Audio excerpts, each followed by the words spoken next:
Hello everyone and welcome back to another video. In today's video I'm going to show you how to fix SSL not working in Hostinger websites Builder 2026. So the SSL issues usually mean HTTPS is not activating or the site shows not secure in 90% of cases. It's domain or DNS problem, okay? So not SSL itself. So actually guys, you will need at first to confirm the hosting is active, and that critical point or step SSL will not install if hosting is inactive. So you will need to check on the Hostinger dashboard, just right here on home section or option. Okay, here the status must be active, and also the websites must be assigned to that hosting.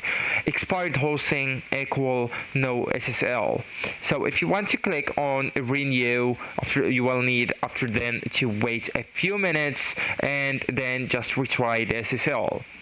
Also, as the second step, I advise you to make sure the domain is properly connected. Where you can find the domains, you can find them actually on the left hand menu, third option, so just click it just like so, and here you can actually find your domain. Okay, so confirm here that the name servers match exactly, and if the domain is from another registrar like Namecheap, GoDaddy, etc., update the name servers there. Okay, and you should note that the DNS propagation can take 1 to 24 hours.